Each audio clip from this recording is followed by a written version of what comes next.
नमस्कार, मैं रवीश कुमार। इस बार कौन जीतेगा? वही जीतेगा तो कितने से जीतेगा? कहीं वो तो नहीं जीत जाएगा। सर्वे भी कह रहा है मालूम नहीं चल रहा है, कहीं सर्वे गलत तो नहीं कह रहा है। पिछला सर्वे तो सही था लेकिन उससे पहले वाला सर्वे गलत था। चुनाव आता है तो इस तरह की बातें, चर्चाएं चकल्लस की दुनिया की खुराक बन जाती हैं। ओपिनियन पोल हमेशा से संदिग्ध रहा है, विवादास्पद रहा है। जैसे स्टिंग ऑपरेशन की वैधता और नैतिकता का सवाल दीर्घ उत्तरीय प्रश्न की तरह लटका रहता है, वैसे ही ओपिनियन पोल प्रतिबंधित करने का सवाल लघु उत्तरीय वस्तुनिष्ठ प्रश्न नहीं हो सकता है। मंगलवार को न्यूज एक्सप्रेस नामक न्यूज चैनल के एक स्टिंग कर यह बताया कि किस तरह से कुछ ले देकर सर्वे करने वाली कंपनियां सीटों में घटा बढ़ा देती हैं। स्टिंग करने वाले न्यूज एक्सप्रेस के अनुसार ऐसी 11 कंपनियां हैं जो नतीजों में हेरफेर करती हुई पाई गईं। सर्वे करने वाली कंपनियां आमतौर पर कमी बेसी होने के लिए 3% का मार्जिन लेकर चलती हैं, मगर स्टिंगानुसार सी वोटर के अधिकारी इसे 3 से बढ़ाकर 5% तक करने को तैयार दिख रहे थे। हम इस स्टिंग की सत्यता का परीक्षण करने योग्य नहीं है, इसीलिए न्यूज एक्सप्रेस की तरह दावा नहीं कर सकते। ना ही हमारे पास स्टिंग में शामिल सभी कंपनियों के पक्ष हैं। इन सब बातों का ध्यान रखना इसलिए जरूरी है ताकि संतुलन की औपचारिकता की आदत बनी रहे। वैसे सी वोटर के यशवंत देशमुख ने ट्वीट करके कहा है कि उन्होंने न्यूज एक्सप्रेस चैनल के लिए भी सर्वे किए हैं और उन्हें अपनी टीम पर नाज है। 3 से 5% के मार्जिन को यूं समझिए कि इतना प्रतिशत किसी के पक्ष में स्विंग हो गया तो सर्वे में उसकी हवा, फिर आंधी और फिर लहर दिखने लगेगी। जहां 10 से 5,000 के अंतर से हार जीत होती है वहां ये मार्जिन खतरनाक है, वो भी पैसा देकर। इस बात का कोई मुकम्मल अध्ययन नहीं है कि आप सर्वे से प्रभावित होकर ही वोट देते हैं। ज्यादातर बातें अंदाजी टक्कर हैं। अगर सर्वे गलत हुए तो इसका मतलब यह भी है कि आप सर्वे से बहुत प्रभावित नहीं होते हैं।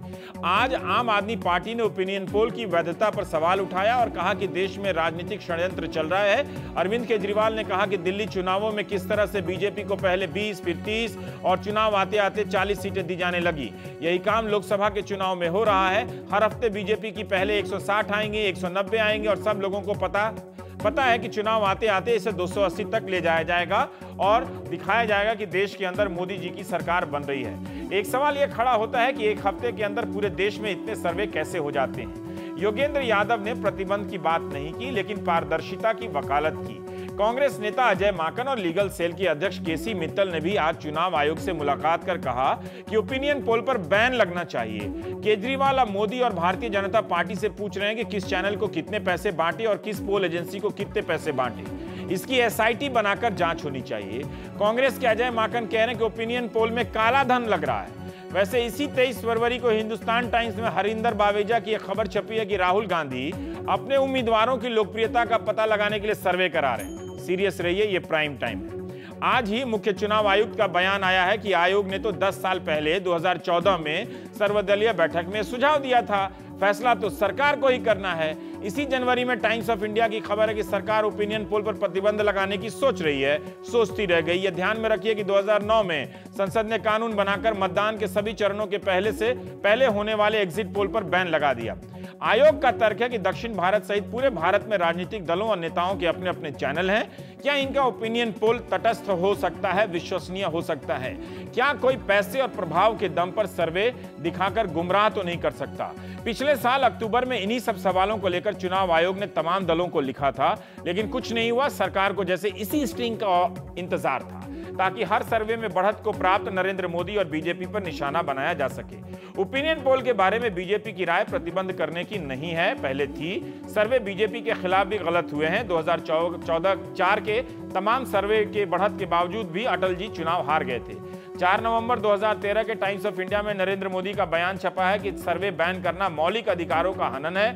उनका कहना है कि मैं इनकी सीमाओं से अवगत हूं। 2002 में ओपिनियन पोल ने दिखाया था कि गुजरात में बीजेपी की सरकार नहीं बनेगी। मिक्स रिकॉर्ड रहा है। यह राजनीतिक दलों पर निर्भर करता है कि हम पोल का क्या करें, लेकिन बैन करने का मकसद समझ में मोदी जी को नहीं आता है। क्या एग्जिट पोल की तरह सर्वे को बैन कर देना चाहिए? दुनिया भर में सर्वे होते हैं और विवादास्पद भी रहे हैं। क्या सर्वे भी पेड न्यूज आइटम हो गए हैं? हम प्राइम टाइम में इन्हीं सब सवालों पर बात करेंगे। हमारे साथ प्रकाश जावड़ेकर हैं, बीजेपी के वरिष्ठ नेता।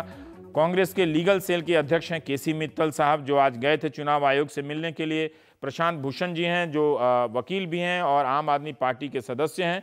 और एडिटर CSDS अभय कुमार दुबे, राहुल वर्मा उस तरफ बैठे हैं, पॉलिटिकल साइंटिस्ट हैं, यूनिवर्सिटी ऑफ कैलिफोर्निया बर्कले के और लोक नीति CSDS से भी जुड़े हुए काम कर रहे हैं आप। शिवम विज हैं, एसोसिएट एडिटर हैं स्क्रॉल इन SCROLL.IN, स्क्रॉल इन के आप एसोसिएट एडिटर हैं। प्रकाश जी, पहला मैं सवाल आप ही से करना चाहता हूं, क्योंकि आप एकमात्र दल में से हैं फिलहाल जो चाहते हैं कि सर्वे होते रहें, ओपिनियन पोल होते रहें। मैं ये जानना चाहता हूं कि अतीत में भी आप लोग प्रतिबंध की बात कर चुके हैं, जब 2012 में ये सारी बातें हुई हैं। आप इसकी वकालत जब करते हैं तो क्या उन सवालों का भी ध्यान रखते हैं जिनको लेकर आम आदमी की पार्टी उठा रही है, या योगेंद्र यादव ने भी लिखा था कि कुछ गाइडलाइंस होने चाहिए इसके, उन सब के साथ करना चाहते हैं, या वाकई आप इस बात में यकीन रखते हैं कि ओपिनियन पोल में कोई गड़बड़ी नहीं है, ये होते रहना चाहिए? पहले तो आपको एक नया शब्द आपने तैयार किया, स्टिंगानुसार, उसके लिए पहले बधाई देता हूं। और एक कहना चाहूंगा, 2-3 विषय है इसमें। पहले तो ओपिनियन पोल नहीं है, ओपिनियन है। ये पहले हमें समझना चाहिए। ओपिनियन पोल है, हाँ, तो इसका मतलब लोगों से राय जानी और बताई।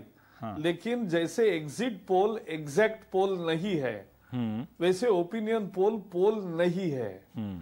और इसलिए लोगों में लोग इसके सहारे वोट देते हैं। मैं नहीं मानता 1% भी लोग इससे प्रभावित होते हैं। लोग साधारणतः, मेरा 40 साल का अनुभव जो है वो ये बताता है कि सत्ता के तीसरे साल में वो अपनी राय बनाते ही सरकार के बारे में, और फिर सामने कौन है देखकर अपनी राय बनाते हैं। और आज चुनाव का कोड ऑफ कंडक्ट आने के बाद 7वें दिन को आप चुनाव करने की व्यवस्था करोगे तो भी वही नतीजे आएंगे जो 21 दिन के बाद चुनाव में होता है। ऐसी मेरी मान्यता है। अच्छा, ठीक। तो इसलिए लोग in this country illiterate intelligence is very effective. तो लोग अपनी एक परसेप्शन के आधार पे वोट देते हैं। लेकिन उसमें अब ज्यादा नहीं जाऊंगा। तो ओपिनियन पोल एक डेमोक्रेटिक एक्सरसाइज है। लोग करते हैं, जिनका विश्वसनीय होता है उनकी विश्वसनीयता बढ़ती है, जिनका विश्वसनीय नहीं दिखता है उनकी विश्वसनीयता घटती है। लेकिन इसको पाबंदी डालना, ये एक अलग विषय होता है, क्योंकि पाबंदी डालने का मतलब आप किससे डर रहे हो। फिर कहोगे कि न्यूज़पेपर एडवर्टीजमेंट पे पाबंदी डालो, फिर कहोगे कि इस भाषण पे पाबंदी डालो। ऐसा नहीं होता है। लोकतंत्र में सब तरीके की राय आएगी। लेकिन आपने ही बताया कितने सारे ओपिनियन पोल्स हुए हैं कि जो सही नहीं पाए गए। तो इसलिए इसका किसी को डर नहीं होना चाहिए। और ओपिनियन पोल एक लोकतांत्रिक एक्सरसाइज है, इवॉल्विंग साइंस है, हम कह सकते हैं। और इसलिए उसको पाबंदी डालने से कुछ नहीं होता। चलिए, होने दो। लोग अपनी समझ पर, लोगों के समझ पर भरोसा रखना चाहिए। ठीक है, ठीक है। मित्तल साहब, मैं आपसे मैं जानना चाहता हूं कि आप चुनाव आयोग के पास, जी, चुनाव आयोग के पास क्या करने गए थे? 10 साल से ये मसला मैदान में है। आज ही चुनाव आयुक्त ने कहा है कि जो करना है सरकार को करना है। तो आप उधर क्या रिप्रेजेंटेशन लेकर गए थे? क्यों गए थे? 10 साल से ये बातें चल रही है, आप बैन करा देते। हाँ, या राहुल गांधी ने मांग नहीं किया था? वो एक अलग पहलू है जो आप कह रहे हैं। मुझे 1 सेकंड आप इजाजत, हाँ, 1.5 मिनट, एक मिनट मुझे अगर आप इजाजत दें। जी। जो जिस तरीके से स्टिंग ऑपरेशन हुआ और जिससे जो पर्दाफाश हुआ, जो हकीकत सबके सामने आई, उसके आधार पर यह जरूरी हुआ कि कहीं ना कहीं इलेक्शन कमीशन को इस पर कार्रवाई करनी चाहिए। और ये जो नई डेवलपमेंट सबके सामने आई है, जनता के सामने आई है, देश के सामने आई है, इस पर इलेक्शन कमीशन को इसका संज्ञान लेना चाहिए और इस पर हिदायत करनी चाहिए। चाहे पोल बैन की भी है, कुछ और भी हमने उसमें मांग की है, उसमें तहकीकात होनी चाहिए। कहां से पैसा आ रहा है, कैसा पैसा आ रहा है, कौन इन्वॉल्व है। देखिए, एक बहुत बड़ा मुद्दा है ये, इसको हम बहुत लाइटली हम लेके उसको खत्म नहीं कर सकते। लेकिन मैं एक बात आपको और कहूंगा, अगर आप मुझे इजाजत देते हैं। प्रकाश जी अभी एक बात पे कह रहे थे। देखिए, इलेक्शन कमीशन हमारी एक संवैधानिक संस्था है। इलेक्शन कमीशन जो है वो एक्सपर्ट है इलेक्शन कंडक्ट करने में। और इलेक्शन कमीशन ने 98 में कहा कि ओपिनियन पोल और एग्जिट पोल बैन होना चाहिए। ये उनका बार बार, और ये 2 दफा मुद्दा सुप्रीम कोर्ट में भी गया है, रिट पिटीशंस भी लगी हैं। मैं आपको सिर्फ एक बात ये कहना चाह रहा हूं कि जहां तक ओपिनियन पोल को बैन करने का सवाल है, अगर इलेक्शन कमीशन खुद उस बात को अपने तजुर्बे से कह रहा है तो हमें उसको मान्यता देनी चाहिए और उसमें कोई वाद विवाद और इतना उस पे इशू नहीं बनना चाहिए। मित्तल साहब, आपने वही बात कहने के लिए, मेरी बात कहने के लिए आपने इतना समय ले लिया। मैं तो कह रहा हूं कि आप मान्यता देनी चाहिए। तो 10 साल से आप क्या कर रहे थे? इस स्टिंग के पहले भी आपकी ये राय रही है कि इस पर बैन लगना चाहिए, तो आप क्या कर रहे थे? ये हो गया तो अब टीवी देख के थोड़े ना आप एक्शन लेते रहेंगे। कितना एक्शन लेंगे? मतलब अगर आपको बैन करना है तो 10 साल में आप बैन करते। वो जो आप बात आप एक तरफ उम्मीदवारों का पता लगाने के लिए उन्हीं में से एक एजेंसी को कहते हैं कि आप मेरे उम्मीदवार की लोकप्रियता का पता लगा दीजिए, और उन्हीं में से किसी एक एजेंसी के खिलाफ स्टिंग होता है तो आप चुनाव आयोग के पास चले जाते हैं। नहीं, किसी इन दोनों ही प्रक्रियाओं के बीच में राहुल गांधी को नहीं पता चलता है क्या? पोल नहीं है, वो एक अलग चीज है। नहीं, अब देखिए मेरी बात, उन दोनों चीजों को आप इसके साथ मत मिलाइए। मैं आपको पहले बात का जवाब देता हूं। जहां तक ओपिनियन जो गवर्नमेंट का एक पार्लियामेंट में कानून पास होना चाहिए था, 2010 में कानून एक बना जिसमें एग्जिट पोल बैन हो गया, लेकिन ओपिनियन पोल उसमें बैन नहीं किया गया जी। इलेक्शन, उन्होंने फिर इलेक्शन कमीशन को कहा कि दोबारा से पार्टीज को आप कंसल्ट करिए और उसको कंसल्टेशन कंप्लीट करके और उसके बाद दोबारा उनकी राय भेजिए। नहीं मित्तल साहब, तो ये 2 नवंबर 2013 में, और जिनको ये सर्वविदित नहीं है वो गूगल नहीं, ये सच्चाई है, ये तो रिकॉर्ड की मित्तल साहब ये बताइए कि आप पहल नहीं बता रहे हैं आपका वो, मैं ये जानना चाहता हूं कि आप अगर जा रहे हैं, आपको इसमें शक है कि अब मोदी की लोकप्रियता इसमें दिख रही है और बीजेपी की इसमें जीत दिख रही है, इसीलिए इसमें काला धन है। ये काला धन का सोर्स अब चुनाव आयोग ही पता करेगा। अगर इतने बड़े कंपनियों में काला धन आ रहा है तो आपको ये स्टिंग से ही पता चला, इसके पहले नहीं पता चला था? ये सवाल छोड़ देते हैं। नहीं, सवाल ठीक है, जहां तक उसका सवाल है, सिलेबस। हाँ, आप स्टिंग की जो बात है, यस सर, स्टिंग जो हुआ है, उस स्टिंग से जो पर्दाफाश हुआ है बहुत सी चीजों का, वो चीज पहले तो जनता के सामने नहीं आई, किसी के सामने भी नहीं आई थी। कहीं ना कहीं कोई आधार तो होना चाहिए ना किसी बात को लेके चलने का। तो आप जब एक आधार आपको मिलता है, जो चीज सामने आई है, तो उसके बाद मित्तल साहब हो सकता है कि हम और आप में अभी राब्ता नहीं बना, हम पहली बार मिले हैं टीवी पे, लेकिन इससे पहले भी आपकी पार्टी ने राय बनाई थी कि प्रतिबंध लगना चाहिए। तो स्टिंग से आपको मतलब कितनी राय बदल गई वो मैं नहीं जानता हूं। ठीक है, उसमें मैं इतना ही आपसे जानना चाह रहा था कि अगर आप इस पे सीरियसली यकीन रखते हैं तो इसको क्यों नहीं बैन करते हैं? आप उंगली क्यों उठा रहे थे प्रकाश जी? मुझे अगर आप संक्षेप में कर ले तो मैं प्रशांत जी के पास जाना चाहता हूं। एक ही वाक्य मैं कहूंगा। हाँ, देखो, अपनी राय ओपिनियन पोल या एग्जिट पोल के बैन के बारे में किसी राजनीतिक दल की या व्यक्ति को हो, वो मैं समझ सकता हूं, लेकिन उसके लिए किसी स्टिंग की वेट करना चाहिए, ये मैं नहीं मानता। फिर लोग कहेंगे स्टिंग किसने किया, क्यों किया, अभी क्यों किया, वो बहुत सारे सवाल आएंगे।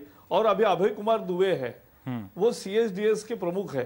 अब वो सीएसडीएस के को तो वो स्टिंग में कहा है कि इनका और नेल्सन का उन्होंने कोई गड़बड़ी का बात नहीं की। अब उनके सर्वे भी वही दिखाते हैं जो बाकियों के दिखाते हैं, तो फिर चर्चा आएगी। बहुत तरह के सवाल। ठीक है, चलिए, आप शिवम आपकी बातों से इत्तेफाक जाहिर नहीं कर रहे हैं, पर उनको जब मौका मिलेगा तो वो कहेंगे। प्रशांत जी, मैं आपसे ये जानना चाहता हूं कि हमारे दर्शकों की सुविधा से आप बता दें कि आप किस तरफ हैं? कुछ सुधार चाहते हैं, कुछ या प्रतिबंध चाहते हैं, या आप भी इस राय के हैं कि ओपिनियन पोल जैसे हो रहे हैं वैसे ही होते चले जाने चाहिए? क्योंकि आप लोगों ने भी एक अपना सर्वे किया था, और इसमें एक और बात जल्दी से ध्यान कर दूं कि सिर्फ चैनल कंपनियों से नहीं करवा रहे हैं, राजनीतिक दल भी उन कंपनियों से करा रहे हैं, और राजनीतिक दल अपने भीतर के लोगों से भी वो सर्वे करा रहे हैं। मतलब क ख ग कई प्रकार के, नाना प्रकार के सर्वे अभी मौजूद हैं। जी देखिए, चॉम्स्की ने कई साल पहले किताब लिखी थी मैन्युफैक्चरिंग कंसेंट, जिसमें उन्होंने ये लिखा था कि किस तरह से बड़ी-बड़ी कंपनियां, ठीक है, बड़ी-बड़ी कंपनियां अपने फायदे के लिए, अपने मुनाफे के लिए पब्लिक ओपिनियन को बदलने की कोशिश करती हैं मीडिया का इस्तेमाल करके, प्रोपेगेंडा के द्वारा। और उसके अब हर तरह के सोफिस्टिकेटेड टेक्निक्स बनते जा रहे हैं, दैट इज पब्लिक ओपिनियन को शेप करने के लिए, उनके फायदे के लिए।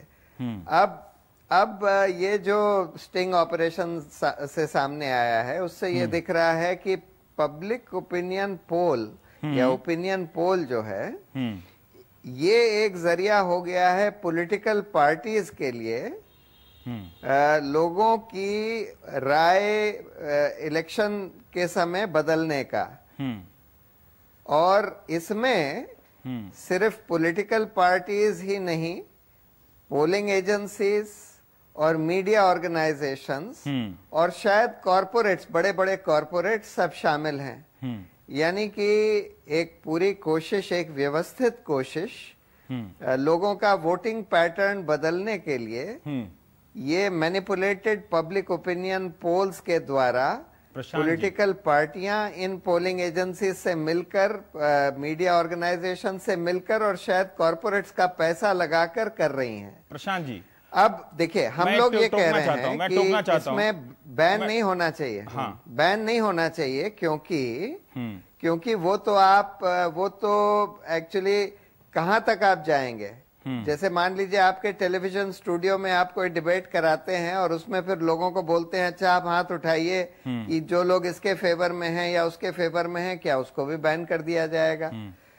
तो देयरफॉर पब्लिक ओपिनियन पोल्स को पूरी तरह से बैन नहीं किया जा सकता, लेकिन क्योंकि आज उनको इस तरह से डेमोक्रेसी को हाईजैक, लोकतंत्र को हाईजैक करने के लिए इस्तेमाल किया जा रहा है, तो उसका मैनिपुलेशन रोकना जरूरी है। ठीक है, पर इसमें हम लोगों ने एक बात आप ही के योगेंद्र यादव की एक बात मैं कहना चाहता हूं। वो कहते भी रहे और हिंदू का उनका जो लेख भी है उसमें वो कह रहे हैं कि ऐसा कोई मुकम्मल अध्ययन नहीं है कि इस मैनिपुलेशन का जनता पर असर पड़ता है। अगर असर पड़ता तो 2004 के तमाम सर्वे को मैनिपुलेशन बताया जाता है, मतलब उसको डाउटफुल, संदिग्ध बताया जाता है, लेकिन तब भी जनता ने उसको खारिज किया था। कोई दूसरा वैकल्पिक सर्वे जनता के पास उस समय उपलब्ध नहीं था, तब भी उसको खारिज किया था। प्रकाश जी एक और बात कह रहे हैं, वो बहुत इंटरेस्टिंग बात कह रहे हैं कि एजी निल्सन और सीएसडीएस का सर्वे, उस स्टिंग में पता चलता है कि ये लोग ठीक ठाक काम करते हैं, लेकिन इनका नतीजा और जो कह रहे हैं, तो आप अपनी बात कह लीजिएगा शिवम, और दूसरों के नतीजे में कोई खास फर्क नहीं है। जब असर की बात नहीं है तो फिर हम कैसे निश्चित राय बना रहे हैं कि ये डेमोक्रेसी में ये ओपिनियन, अपने आप में डेटा खराब हो सकता है, लेकिन ये ओपिनियन मैनिपुलेट कैसे कर रहा है पोल को, नतीजे को, इसका कोई ठोस अध्ययन नहीं है। क्या हम ये अंदाजी टक्कर कह रहे हैं या इसकी कोई ठोस बात है आपकी नजर में जिससे आप अपनी राय बदल रहे हैं? नहीं, देखिए, ठोस तो इसी से साफ जाहिर है कि अगर इससे कोई फर्क नहीं पड़ता तो पॉलिटिकल पार्टीज जब ये ओपिनियन पोल्स होते हैं, अगर दिखाते हैं कि भाई उनकी पॉलिटिकल पार्टी को बहुत कम सीट मिलने वाली हैं, तो वो ये नहीं कहते होते कि भाई ये फेक है, ये सब आपका बोगस है, आपकी ओपिनियन पोल सब गलत है वगैरह। फिर तो वो कहते कि ठीक है, ये हो गया। फर्क तो जरूर पड़ता है, थोड़ा फर्क जरूर पड़ता है। ये ठीक बात है कि उससे ये नहीं होता कि पूरा इलेक्शन ही उससे हर तरह से बदल जाए कि जो ओपिनियन पोल हो वही रिजल्ट हो जाए, ऐसा नहीं होता।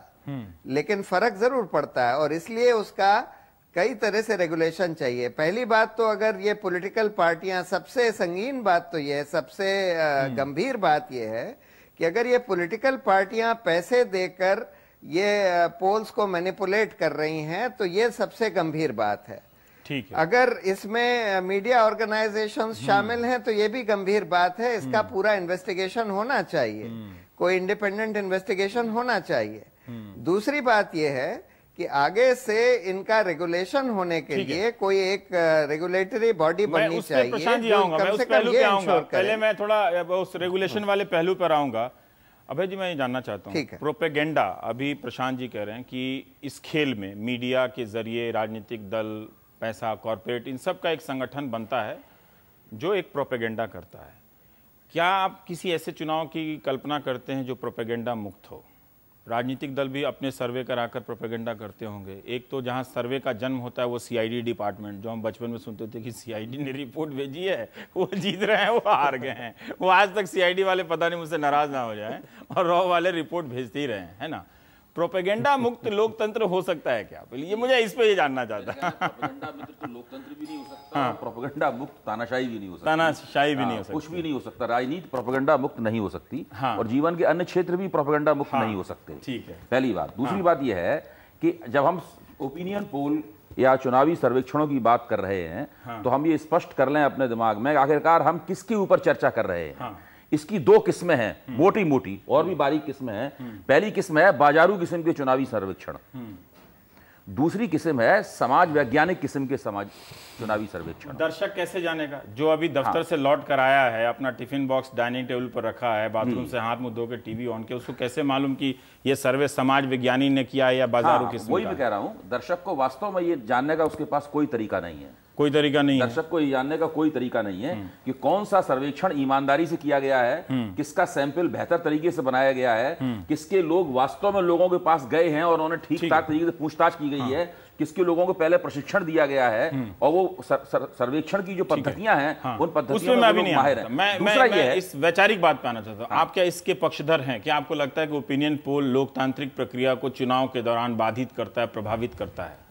ओपिनियन पोल पिछले कुछ दिनों से ज्यादा प्रभावित करने लगा है। पहले नहीं करता था, पहले कम करता था, और उसका एक कारण है। वो इसलिए कि मोदी आगे हैं, दिख रहे हैं? उसका नहीं, अच्छा, मोदी को छोड़ दीजिए, उसलिए कि हम भी नहीं दिख रहे हैं। पहले क्या होता था कि जो राजनीतिक पार्टियां अपने निजी चुनावी सर्वेक्षण कराती थी, उनको अपने प्रचार के औजार के तौर पर पेश नहीं करती थी उनके नेताओं को। ठीक है, राइट। वो अपने पास रखती थी गुप्त, और उस ओपिनियन पोल पे आप कभी प्रतिबंध नहीं लगा सकते। जिस ओपिनियन पोल को प्रसारित नहीं किया जा रहा है जनता के बीच में, उस ओपिनियन पोल पे कोई प्रतिबंध लगा ही नहीं सकता। वो तो हम अपने बारे में राय लोगों से ले सकते हैं, वो एक तरह का ओपिनियन पोल होगा। तो मेरा कहना है कि पिछले जो विधानसभा के चुनाव हुए थे, उन चुनावों में मेरी याददाश्त में पहली बार राजनीतिक दलों ने अपने जो सर्वेक्षण कराए थे, जो किसी भी कीमत पर तटस्थ नहीं थे, जो उसका प्रचार किया था, वैसे ही जैसे प्रचार किया जैसे कि वो एक तटस्थ किस्म की फाइंडिंग हो।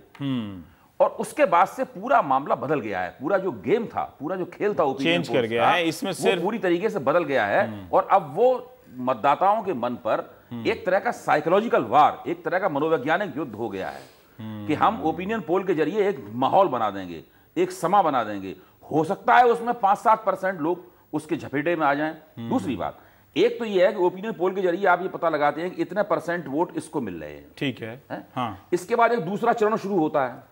दूसरा चरण यह है कि इतने % वोटों से सीटें कितनी प्राप्त होंगी। यह उससे भी ज्यादा संदिग्ध चरण है। ऐसा कोई भी सिक्काबंद फार्मूला नहीं है जो ये बता सके कि इतने % वोटों से इतनी सीटें प्राप्त होंगी। ये सारे के सारे गलत होते हैं और अलग अलग होते हैं। और अगर चुनावी प्रतियोगिता, ये आप योगेंद्र जी के लिए भी कह रहे हैं? नहीं, अगर कोई भी हो, अगर चुनावी प्रतियोगिता सीधी नहीं है, दो दलों के बीच में नहीं है, अगर वो त्रिकोणात्मक है और चौकोर चुनावी प्रतियोगिता है, तब तो उन सीटों का नतीजा निकालना और भी असंभव, और भी मुश्किल। इसीलिए दिल्ली में क्या हुआ, दिल्ली में जो चुनावी सर्वेक्षण हुए थे, क्योंकि चुनावी प्रतियोगिता त्रिकोणात्मक थी, इसलिए सर्वे के नतीजे आमतौर पर गलत निकले। मैं आज बड़ा धीरे धीरे चल रहा हूं ताकि लोगों को पता चले कि ये ओपिनियन जो है वो कितना ओपिनियन है और कितना ओपीएमिनियन है ना। आप जब प्रकाश जी कह रहे थे तब सर हिला रहे थे, आप जब प्रशांत भूषण कह रहे थे तब सर हिला रहे थे, आप केसी मित्तल कह रहे थे तब सर हिला रहे थे। आप तीन लोगों से कैसे एक साथ असहमत हो सकते हैं? सबकी बातों से सहमत हूं क्योंकि पूरे पैनल में और शायद आपको मिला के मैं अकेला हूं जो मानता है कि बैन लगना चाहिए। बैन लगना चाहिए, हाँ। अच्छा, क्योंकि देखिए जैसा कि अभिदीप जी ने बोला, अब वोट शेयर को सीट में कन्वर्ट करने का कोई साइंटिफिक फॉर्मूला नहीं है। उसी वोट शेयर में दो अलग अलग चुनाव में दो अलग अलग सीट के रिजल्ट आ सकते हैं, क्योंकि हमारा first past the post system है। 10 पार्टियां लड़ रही हैं, कौन किसने किसकी कितने वोट काट लिए।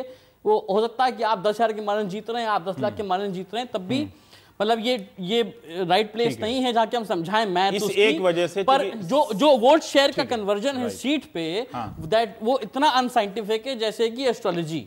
जैसे कि जो पंडित कुंडली बनाता है, आपकी मानना आप विश्वास कर लीजिए, लेकिन वो अनसाइंटिफिक है, उसका कोई साइंटिफिक बेसिस नहीं है। तो अब सब आ रहे होंगे ज्योतिष वाले, धरेंगे हम। हाँ, नहीं कोई बात नहीं, वो जो उनको मानते हैं अच्छी बात है, लेकिन ज्योतिषी भी बैन नहीं है, तो इस पे क्यों लगना चाहिए, उस पे आता हूं मैं। वो ये होता है कि चुनाव में 10 पार्टियां हैं, 100 पार्टियां हैं, 15 कैंडिडेट हैं, सब हवा बनाते हैं कि मैं जीत रहा हूं, मैं जीत रहा हूं। जैसे आम आदमी पार्टी ने दिल्ली में हवा बनाई, ऑटो वालों को अपनी तरफ करके ऑटो वालों को कहलवाया कि आम आदमी पार्टी आ रही है, कहा कि 2/3 मेजोरिटी आ रही है। ये लेजिटिमेट एक्सरसाइज है, पार्टियां और कैंडिडेट हवा बनाते हैं अपने लिए, ये दिखाने के लिए कि हम फ्रे में हैं, क्योंकि वोटर अपना वोट वेस्ट नहीं करना चाहता है। वोटर चाहता है कि ये मालूम पड़े कि 2-3 नंबर 1-2-3 कौन चल रहे हैं, उसमें से हम चूज करेंगे। तो इस प्रक्रिया को जो हवा बनाते हैं, मुझे लगता है ये भी एक मिथक है कि वोटर जो है वो हमेशा जीतने वाले को ही वोट देना चाहता है। जीतने वाले को नहीं होता, वो नंबर 2 को देखे और ये आगे चल रहा है इसको वोट देते हैं, है ना। वो देखता है सीरियस कंटेंडर कौन है। तो वो जो हवा बनती है सीरियस कंटेंडर की, कि रेस में कौन है, जरूरी नहीं जीतने वाला, तो जो रेस में कौन है उसको ये फेक ओपिनियन पोल आगे बढ़ाते हैं और बाकी छोटे प्लेयर्स को ये नीचे हटाते हैं। तो ये हवा बनाने का काम ओपिनियन पोल जब करते हैं, ये कह के कि हमने पहले से मालूम पड़ लिया है, लोगों से पूछिए वो किसको वोट देने वाले हैं, है ना। आप कहिए, मैं कहता हूँ रवीश जी यहाँ पे खड़े होके कहें कि वो चाहते हैं कि मोदी को वोट देना चाहिए, मुझे कोई प्रॉब्लम नहीं है। मैं कहता हूँ आप सर्वे करिए कि मोदी आगे कि राहुल आगे, आप सर्वे करिए वोट शेयर कितना है, कोई प्रॉब्लम नहीं है। लेकिन जब आप बिल्कुल सीट ले आते हैं, अच्छा मेरा एक सवाल है कि अगर आप कहते हैं कि 200 से 250 सीट आ रही हैं, तो मुझे बताओ कौन सी सीट आ रही है 200 कि कौन सी सीट किसके पास जा रही है? गाजियाबाद आ रही है कि नहीं? हाँ, एग्जैक्टली, मतलब बिल्कुल ऊपर से सर से पांव तक। जो सर्वे सही होती है, अगर वो 300 सीट का प्रेडिक्शन होता है, कभी सही हो गई, कभी गलत हो गई, कभी सही हो गई, होने वाले का भी प्रतिशत ठीक ठाक है। नहीं, तमिलनाडु में बहुत सारे सर्वेक्षण बुरी तरीके से गलत साबित हुए।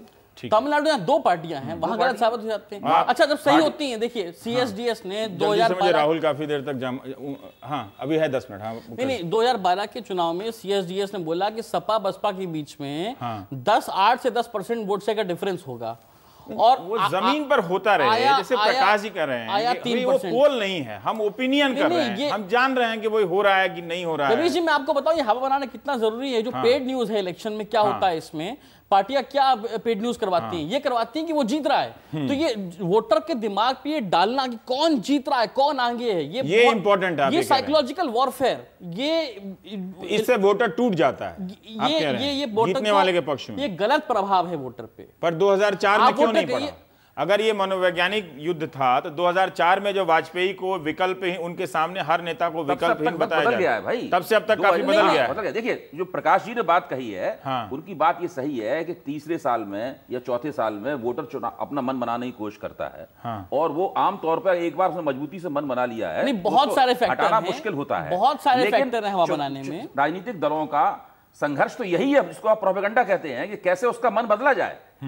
और इसमें जो बाजारू चुनावी सर्वेक्षण है, मैं जब फर्क करता हूं बाजारू और समाज वैज्ञानिक चुनावी सर्वेक्षण, समाज वैज्ञानिक में भी समाज वैज्ञानिक CSDS जो है, नहीं है वो, नहीं, एक मिनट, वो प्रसारित करने के लिए नहीं है। उसमें हम ये पता लगाते हैं कि वोटिंग रुझान कौन से हैं, गरीब आदमी किसको वोट दे रहा है, अमीर आदमी किसको वोट, जब ये बाजारू चुनावी सर्वेक्षण ये सब बातें नहीं बताते। बाजारू से मतलब सीट प्रेडिक्शंस है ना। अरे जो बाजारू नहीं वो भी तो सीट फोरकास्टिंग कर रहे हैं। हाँ, जो बाजारू नहीं है वो भी सीट फोरकास्टिंग, सीट फोरकास्टिंग नहीं करता है।